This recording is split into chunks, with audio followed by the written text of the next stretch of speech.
šeit parlamentā sveikt Moldovas prezidenti, un es aicinu viņas ekscelenci Māju Sandu teikt uzrunu šeit Saeimā.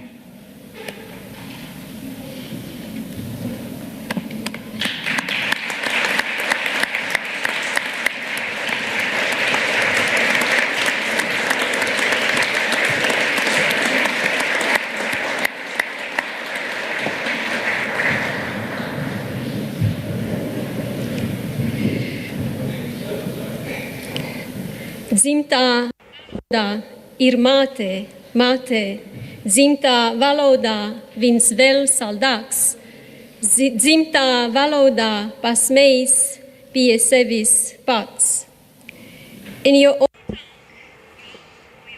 Dzimtā valoda ir ilgas pēc mātes, tajā vīns vēl saldāks un maize gardāka, un tikai savā valodā mēs varam pasmieties pie sevis, vai arī apturēt raudus.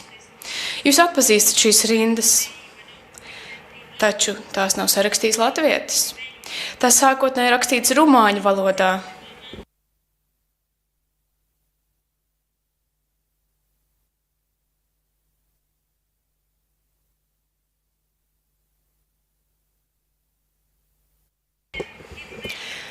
Tās pagājušā gadsimta 60. gados sarakstīja moldāvu dzēnieks Grigore Vieru. Toreiz padomju vara mūsu valodai bija devusi citu oficiālo nosaukumu. Un nosaukt to īstajā vārdā bija nepakļaušanās akts. Tas bija apliecinājums tam, ka tauta pastāv, kamēr vien pastāv tās valoda. 1985. gadā, kad Latvija sāka ceļu uz neatkarību, grupa Līvi šo dzejoli pārvērta dziesmā latviešu valodā.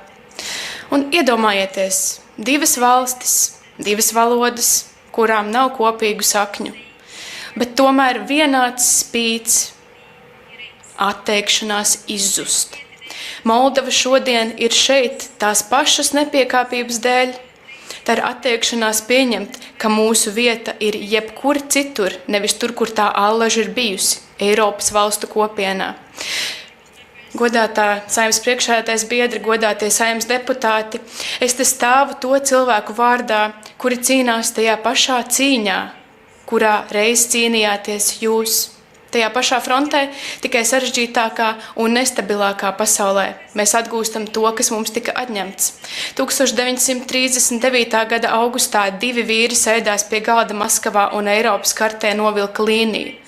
Molotova-Ribbentropa pakta līnija nodalīja tautas, ģimenes un dzīves, un nevienam neprasīja viedokli. Tā bija šausminoša vienošanās, ka noteiktām tautām jābūt impērijā, kurā tās nemaz negribēja būt. Un latvieši to zina līdz kaulam. Vienas dienas laikā jūsu parlamentu atlaida, jūsu valsti okupēja, veselas ģimenes sameta vilcienos uz Sibīriju, nevis par izdarītiem noziegumiem, bet par to, ka viņi bija latvieši. Moldovas stāsts ir līdzīgs jūsējam, un to rakstīja tā pati roka. Tas pats slavenais pakts no Rumānijas atdalīja teritoriju, kas šodien ir Moldovas republika. Mūsu zeme tika okupēta, mūsu valodai tika dots cits nosaukums, mūsu vēsture pārrakstīta, mūsu saites ar Rumāniju un Eiropu apzināti sarautas. Kad PSRS sabruka, nāca Latvijas tautas morālā apskaidrība. Tauta nekad nepieņēma to, kas bija noticis, bet Moldova pēc sabrukuma kļuva sadrumstalotāka. Gadsimts Krievijas impērijā un Padomju Savienībā bija dziļi ietekmējis mūsu pašapziņu. Tauta, kas pati nav pārliecināta par savu būtību, nevar vienoties par to, kurp tai jāvirzas. Latvija 2004. gadā pievienojās ES. Moldova vilcinājās, ne tāpēc, ka mēs būtu mazāk eiropeiski, bet tāpēc, ka tas, kas tika atņemts, to mēs atguvām lēnāk. To mēs darām šobrīd. Un Molotova-Ribbentropa pakta rētas nekad netiks patiesi dziedētas, kamēr katra tauta, kas tika ievilkta pelēkajā zonā, neradīs patvērumu Eiropas Savienībā, drošībā, brīvībā, beidzot atpakaļ mājās. Godātie Saeimas deputāti, ES 20 gadus ir bijis mūsu ankurs. Mēs pieteicāmies dalībai 2022. gadā, vien dažas dienas pēc Krievijas pilna mēroga iebrukuma Ukrainā sākuma. Tā mēs nepārprotami parādījām savu nostāju. 2024. gadā mēs sākām iestāšanās sarunas. Mēs straujiem soļiem tuvojamies jums. Neskatoties uz Krievijas mēģinājumiem mūs atturēt, Moldovas tauta ir paudusi savu gribu veselas 3 reizes 2 gadu laikā konstitucionālajā referendumā par dalību Eiropas Savienībā, prezidenta vēlēšanās un parlamenta vēlēšanās. Un katru reizi spiediens bija arvien lielāks. Katru reizi mūsu cilvēki tik un tā izvēlējās Eiropu. Un mēs pildām šo solījumu. Pirms 3 gadiem Moldova bija pilnībā atkarīga no Krievijas gāzes un šobrīd neatkarīga. Mēs mainām tiesu sistēmu no pašiem pamatiem, vērtējam tiesnešus un prokurorus, veidojam tiesas, kurām ir reāla atbildība. Mēs pārveidojam pretkorupcijas sistēmu un arhitektūru, novēršam juridiskās nepilnības, kuras Krievija izmantoja savā labā, un salāgojam likumus ar Eiropas Savienības standartiem ik katrā nozarē. Eiropas komisija mūs devē par labāko skolnieku klasē, un mēs darīsim vēl vairāk.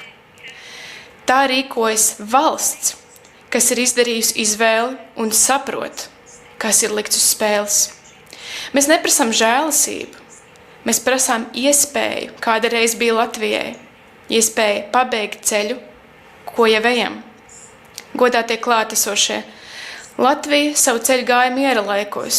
Mēs to darām laikā, kad pie mūsu robežas plosās karš, kad Krievija ir agresīvāka nekā tā bijusi pēdējos gadu desmitus, un pasaule nav tik stabila, kā mēs visi vēlētos. Un šādā situācijā Krievija mēģina pārņemt Moldovu ne ar karu un ar spēku, bet caur mūsu demokrātiskajiem procesiem, un vēlēšanas tam ir ideāls instruments. Maskavas stratēģija ir rūpīgi veidota, to izmēģināja vietējās un reģionālajās vēlēšanās, tad pilnveidoja un pēc tam izmantoja prezidenta kampaņā un ES referendumā, kas notika neraugoties uz klajo iejaukšanos. Taču īstais mērķis bija parlamenta vēlēšanas. Uzdevums bija pārņemt parlamentu, iekārtot Krievijas kontrolētu valdību, sagraut mūsu demokrātiju, ievilkt Moldovu pelēkajā zonā un izmantot mūsu valsti pret Ukrainu un pret Eiropu. Un briesmīgākais šajā uzbrukumā bija tas, ka tas izmantoja pašus demokrātijas pamatprincipus.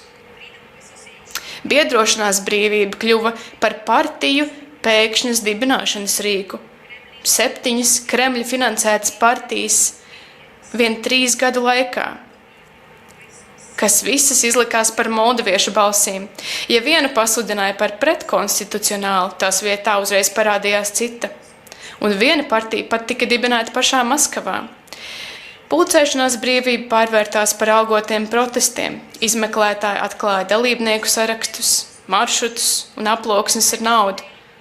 Tuvojoties vēlēšanu dienai, cilvēkiem maksāja līdz pat 3000 eiro mēnesī, lai ierastos šajos protestos.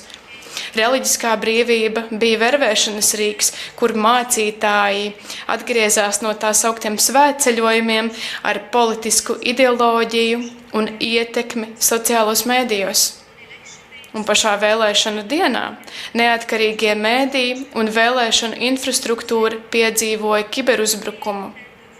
Un skaidrs, ka tā mērķis bija radīt iespaidu, ka vēlēšanās iejaucas valdība, nevis Krievija. Vienlaikus dezinformācija tika radīta industriālā līmenī. Kremļa sauklis bija, ka Eiropa nozīmē karu, ka valdība pārdos valsti, ka prezidents piedalās bērnu tirdzniecībā. Troļu ferma ar 100 TikTok kontiem un 55 miljoniem skatījumu valstī, kur ir vien 2,5 miljoni iedzīvotāji. Tiem, kuri sargāja vēlēšanu godīgumu, tika draudēts. Prokurori, kuri izmeklēja korupciju vēlēšanu sistēmā, kā arī tiesneši, daudzos gadījumos saņēma nāves draudus. Visam tam pamatā bija vēl nebijušas nelegāli līdzekļu plūsmas. Kad tika bloķēti ierastie kanāli, operācija tika veikta kriptovalūtās. Vienā kriptomakā, ko atklāja mūsu pretkorupcijas birojas, bija vairāk nekā 100 miljoni eiro. Šie līdzekļi plūda troļļu farmās, viltus mēdījos, protestos un balsu pirkšanā. Mēs lēšam, ka Krievija šajās vēlēšanās ieguldīja aptuveni 2% no mūsu IKP, kas ir 2 reizes vairāk nekā tā tērēja iepriekšējā gadā, lai ietekmētu ES referendumu iznākumu. Mēs sapratām, ka vislielākais drauds nav tas, kurš atklāti vicina Krievijas karogu, jo šāds drauds ir redzams, un redzams draudus var novērst. Bīstamākais iejaukšanās veids nevienmēr ir iekrāsots balta, zila, sarkanā krāsā. Dažkārt tas izskatās pēc pamatotām šaubām. Tas jautā, kāpēc gan tik daudz tērēt aizsardzībai? Vai nevajadzētu runāt ar Maskavu, nevis tai pretoties? Varbūt sankcijas mums pašiem kaitē vairāk nekā viņiem. Un šie nevienmēr ir ļaunprātīgi uzdot jautājumu, taču nepareizās rokās tie kļūst par instrumentiem, par līdzekļiem, ar kuriem mazināt sabiedrības gribu sevi aizstāvēt. Un dažkārt mērķis nav ievēlēt Krievijas izraudzītu kandidātu. Mērķis ir radīt pietiekami daudz trokšņa, cinisma un noguruma, lai brīdī, kad jāpieņem lēmums, sabiedrība nespētu rīkoties apdomīgi. Un kas tad no visa tā pasargā? Mūsu pieredzē tā ir prevencija, atmaskošana un vienotība. Visas valdības un visas sabiedrības kopīga pieeja. Visām institūcijām jāstrādā kopā, žurnālistiem jāstrādā slepenībā, lai atklātu, kā šie tīkli darbojas no iekšienes. Un viens princips stāv pāri visam. Jāseko naudai. Sekojiet naudai, un robeža starp īstu demokrātiju un ļaunprātīgu iejaukšanos kļūst skaidri saskatāma. Vai partija finansē pilsoņi, jeb naudas pārvedumi no ārvalstīm?